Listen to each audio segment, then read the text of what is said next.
This is Iron Sharpens Iron Council. Welcome to the evolution.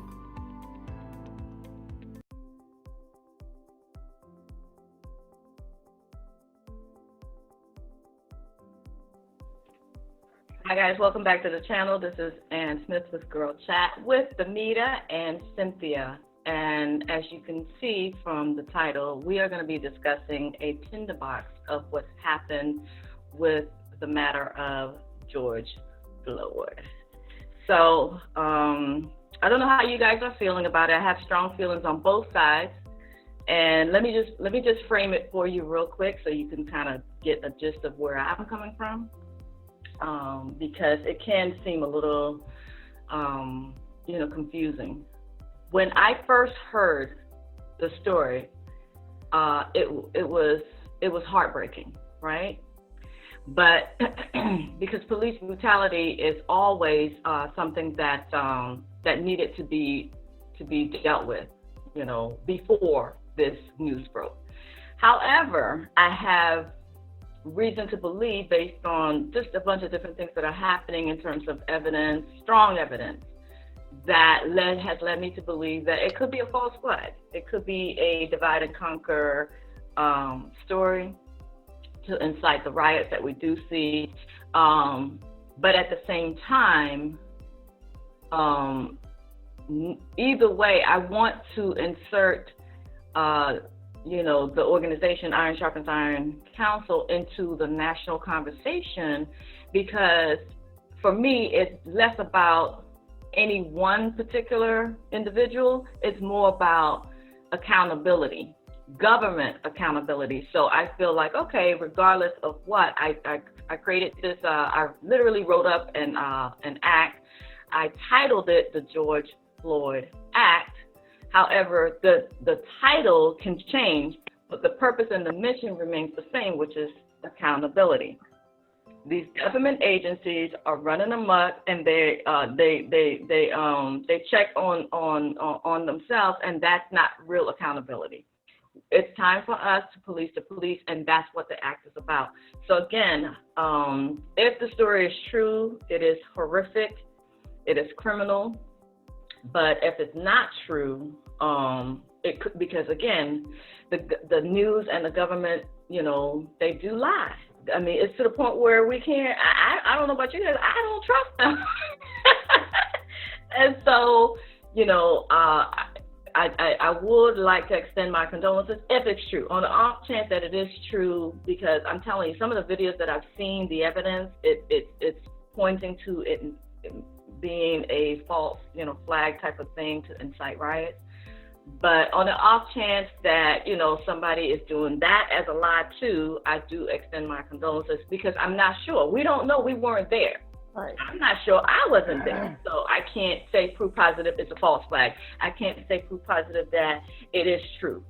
I'm not sure. So that's why I want to just say that my insertion into the conversation on a national scale is that regardless if it's true, false flag, whatever, it's still an issue of policing the police and holding them accountable for criminal acts. So that's where I am. I just wanted to cover all of my bases with you guys, so you'll know exactly where I stand on it. I am about police accountability. So what say you, Cynthia? I'm like you, because when I first saw the video, I have learned to question what I see, especially on the news, because I've seen, lots of incidents. Like I'm here in South Carolina, and so some years ago we experienced the Walter Scott case. Well, he really did die, and that cop killed him, had no reason to kill him. He was running away. Why are you killing somebody that's running away from you? So anyway, but something about the George, Floyd case struck me as, like, what I saw is, I don't know. Yeah. And so, but like you said, the policemen, they do need to be police.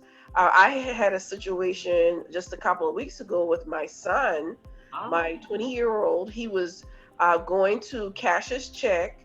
We live in one town. He was going to another town, and 20 years old, a little heavy on the feet, so he was, not driving the speed limit.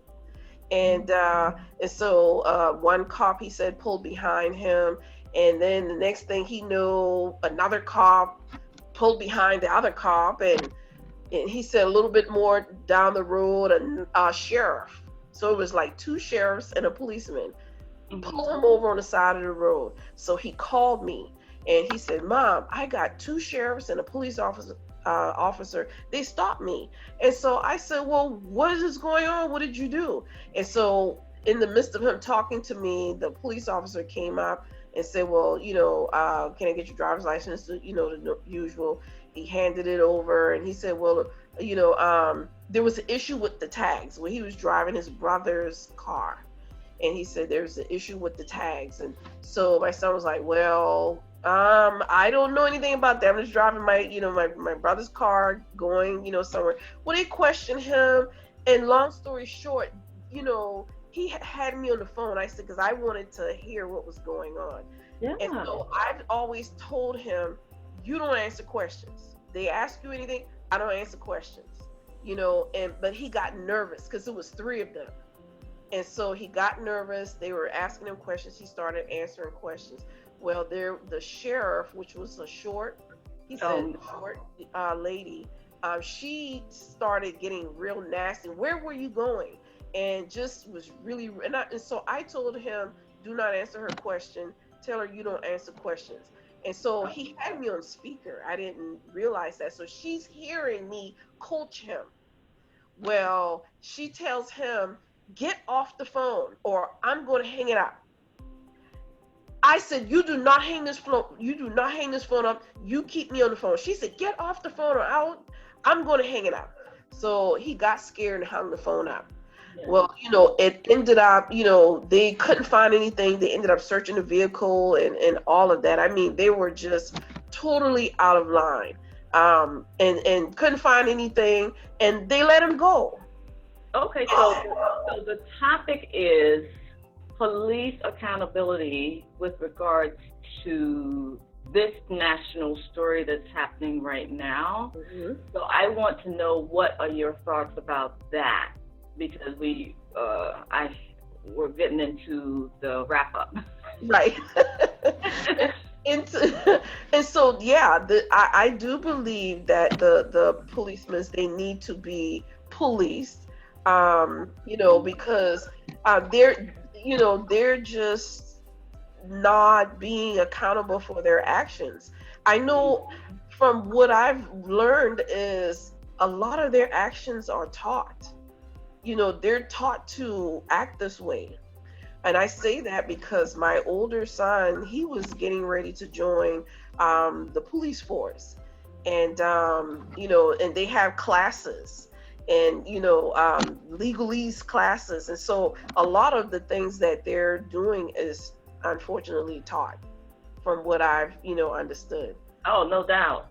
Yeah. So, Demita, what are your thoughts on this national story? What are your feelings, and what do you believe is to be true? Okay, so in the beginning, I had like a sense of urgency. It was a sad feeling to see the video. The first couple of videos I saw weren't the full video, and once I got the full video, it broke my heart. But I watched that video a couple times, and then in my own mind, I started to see things that didn't look right to me, that didn't quite add up. I've been on some scenes and I've seen police do their thing. And so a lot of the things in the video didn't add up to me, but I can't say whether it's true. I can't say if it's a false flag, because like you, I was not there. I just know that it's all not lining up to me. But on the flip side of that, whether it's true or not, the police do need to be policed. And like Cynthia said, they're being trained a certain way, so they're only doing what they're being trained. they don't per se know the laws and, you know, these codes and statutes that they're out here protecting so tough. They don't even know them. They've never cracked open a book to read it. They just know when they got their job, this is what the people said do. So for me, the police being police is a great idea, but I also think that it should be an outside organization that comes in to teach them. I think they need to be put in classes. You need to be taught, you know.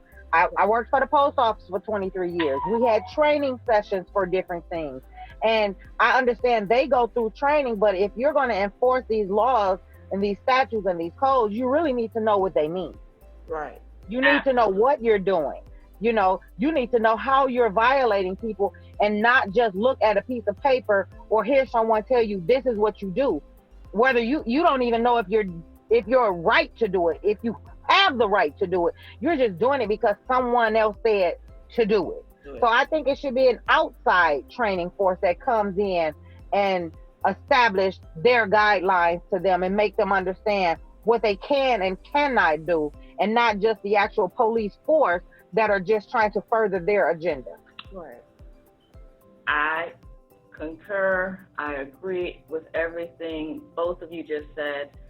I literally wrote the law because just arresting the officers who were involved, the 4 officers that were involved, that's not going to stop the killings, because it hasn't stopped the killings before, because we went through all of that before, you know, and sometimes the charges don't even stick. They're found not guilty.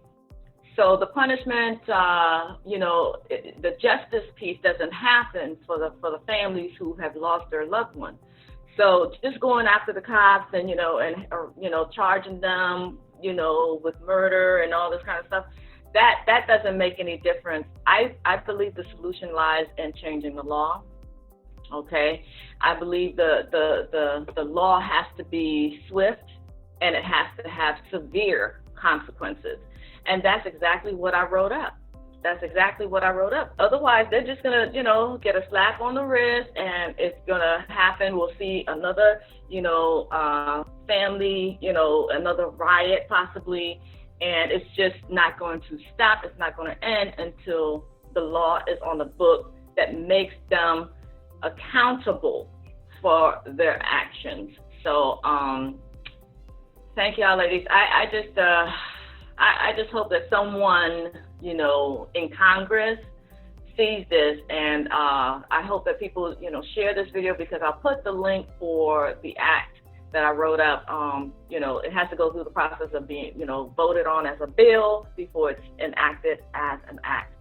And it has accountability at every level. It's actually the creation of a whole new department that's independent and that is also superior to all law enforcement agencies, including the Office of the Prosecutor, because they have an unholy alliance between them and the cops.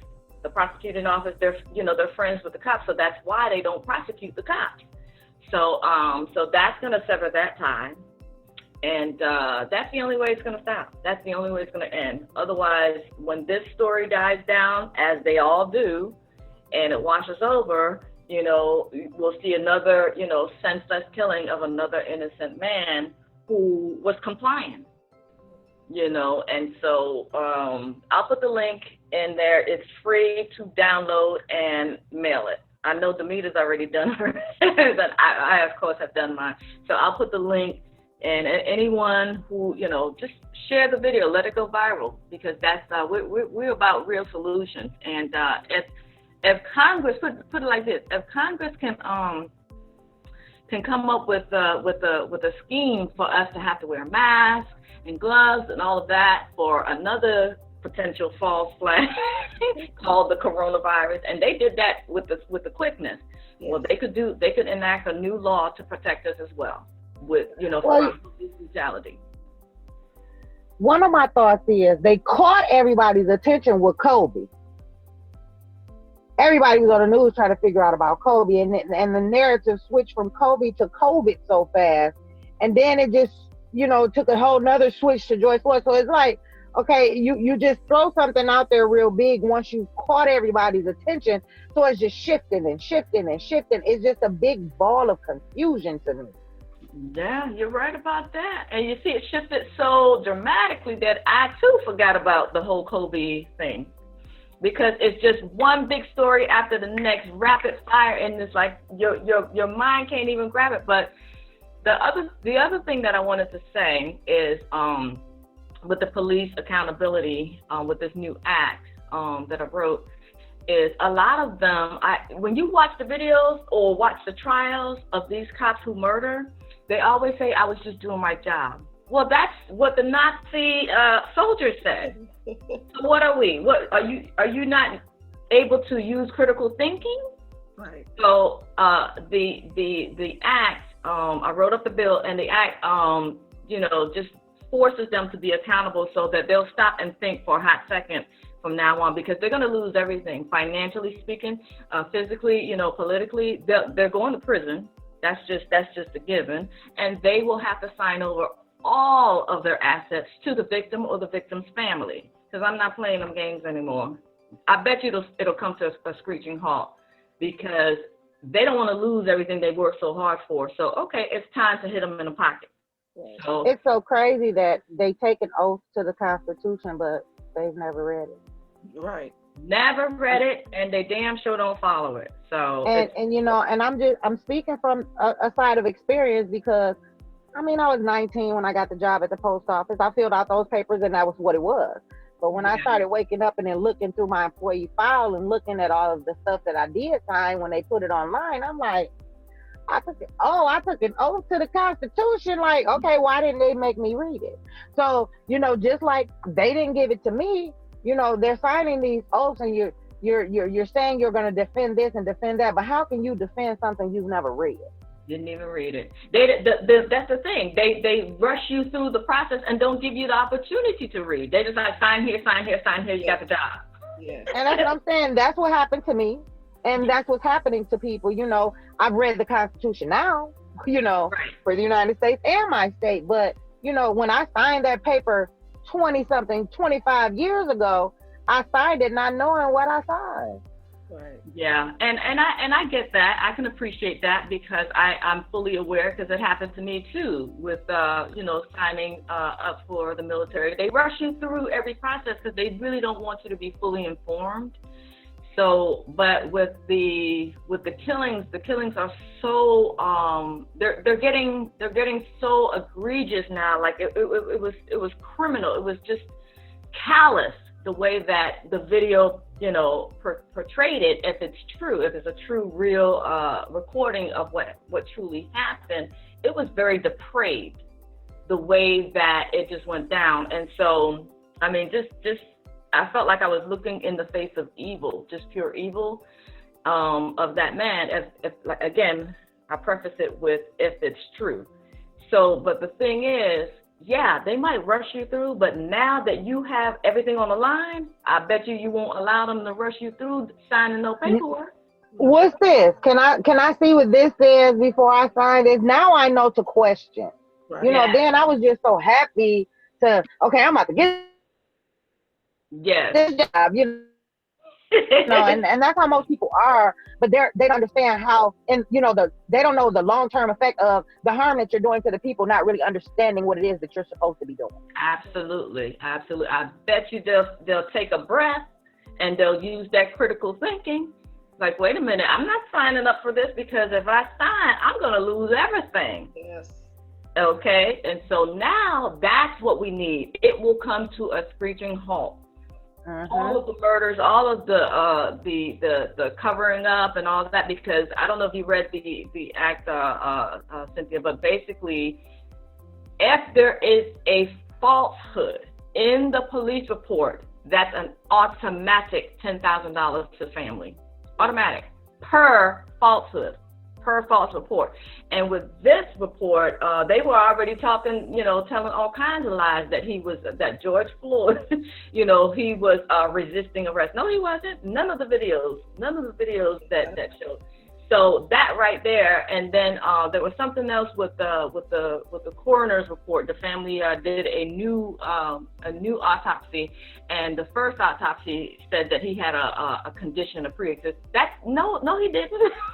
So all of that is a ding to the tune of $10,000, because it's going to stop the lies. It's going to stop the lies. It's going to give the people back what we deserve, which is accountability and safety and protection and service. So with that being said, because we could talk about this, for hours on it, but yes, but we'll wrap it up right here, guys. We love you. We're appreciative. We're here to empower you with knowledge and to inspire and encourage you to find the truth for yourself and prove it to yourself. Okay. Don't just take our word for it. Don't just take anyone's word for it. Learn it for yourself. And so, with that being said, thank you for watching. Subscribe. Hit the bell notification, and what else? Like all them buttons that YouTube. So thank you, ladies. Bye, YouTube family. Have a wonderful day.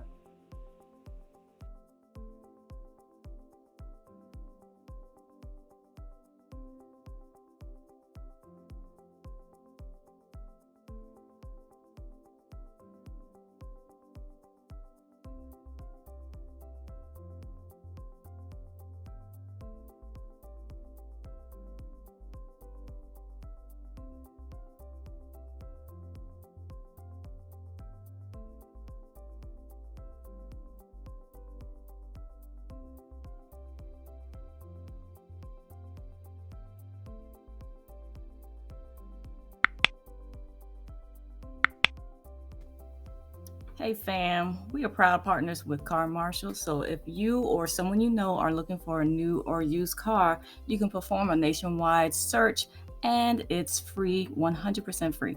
The best part is they help you find a car and actually negotiate the price for a hassle-free car buying experience. You can find the link in the video description box below to our channel sponsor, Car Marshal. Thank you, beautiful people. We appreciate your support.